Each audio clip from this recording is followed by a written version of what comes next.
Facebook, YouTube friends, and people that are new to the SCA. I'm doing a series of videos based with the idea, just simple videos giving you some basic information on starting out in the SCA, things to look for. This particular video is about books and resources. These are basic book resources that I would recommend any new player. I would also recommend utilizing groups on Facebook that are specific to the time period you're interested in and the hobby.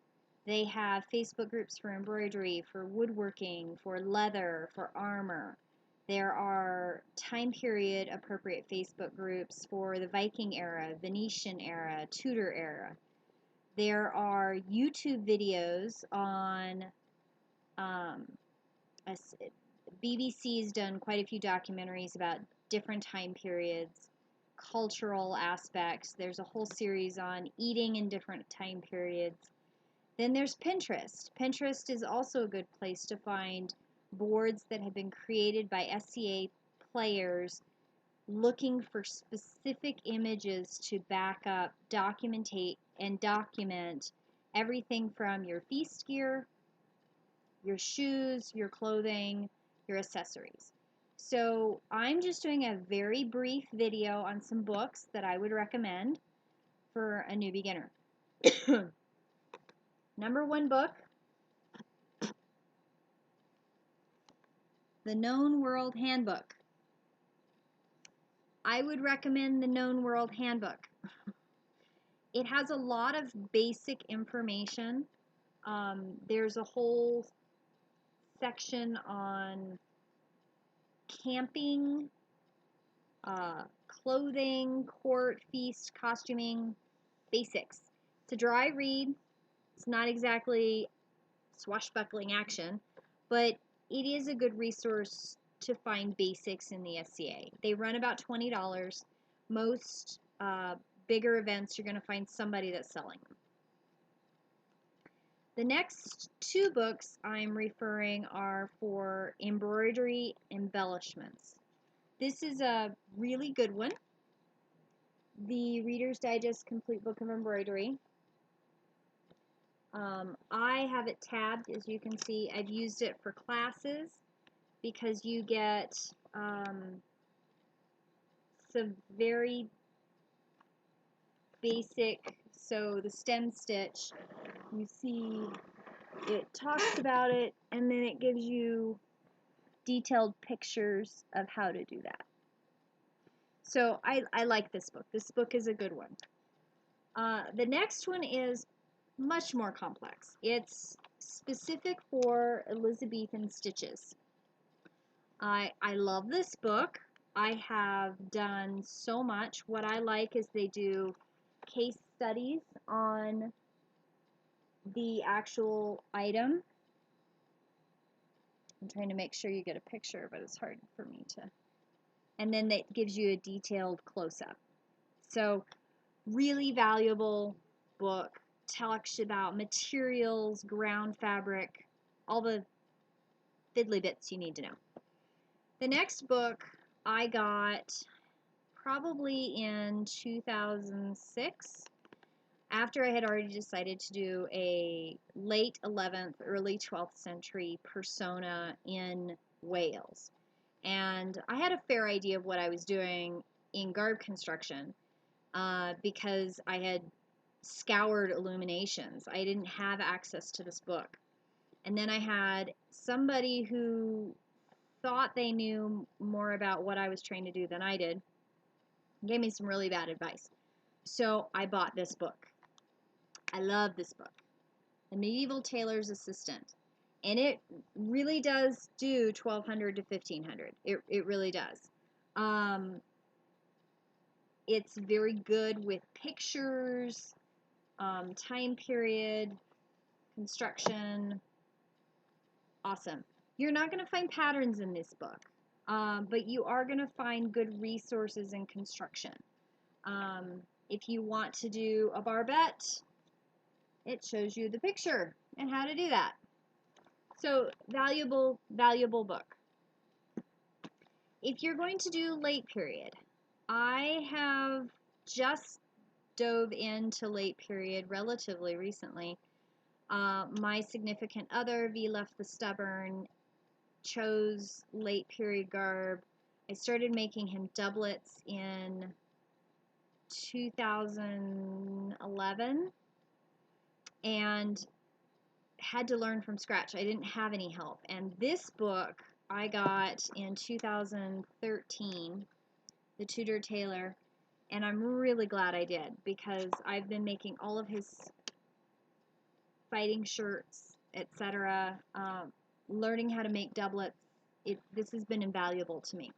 The Tutor Taylor, they have several books out. This one is my favorite for men's garments and basic construction ideas. Again, there are no patterns, but you do have everything is laid out on a grid. And if you wanted to convert that grid, it would be 1 square per inch, or you could make it bigger. You could figure out the conversion if you wanted to. The second book, also by the same group of people, is The Queen's Servants. And once I got much more comfortable and settled in the doublets and pant construction and pleating with his garb, I made myself a Venetian kirtle and decided that I really wanted to go Tudor. Since my persona is Welsh early period, I would rather my persona be Welsh English in later time period. So I wanted something that would be Tudor appropriate, early Tudor appropriate.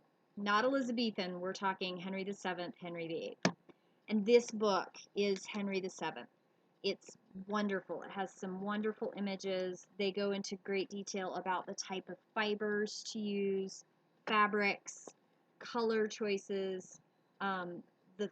The documentation is phenomenal in this book, where they show you effigies, paintings, illuminations. It's amazing.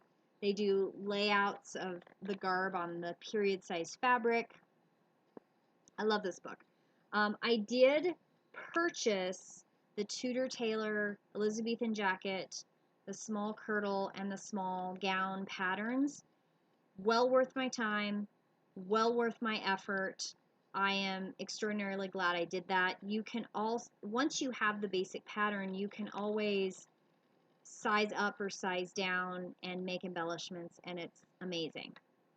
The next book I got was relatively recently. I got it when it first came out, and so that would have been, wow, 2014. So not very long ago.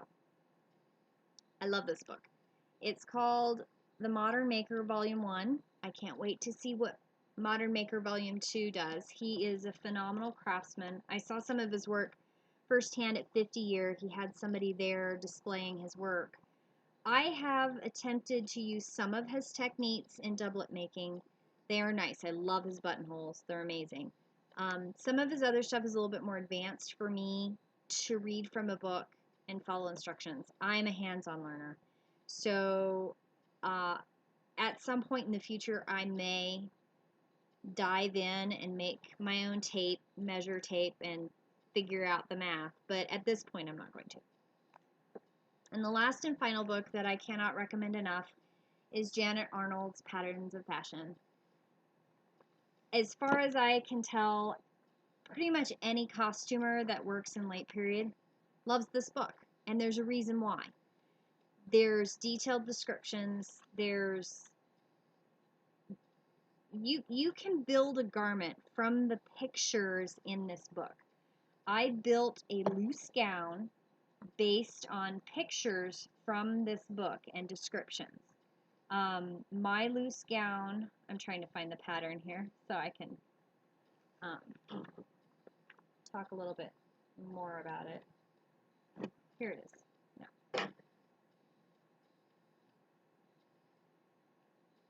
Okay, so it's the gown from 1570 to 1580 on page 109.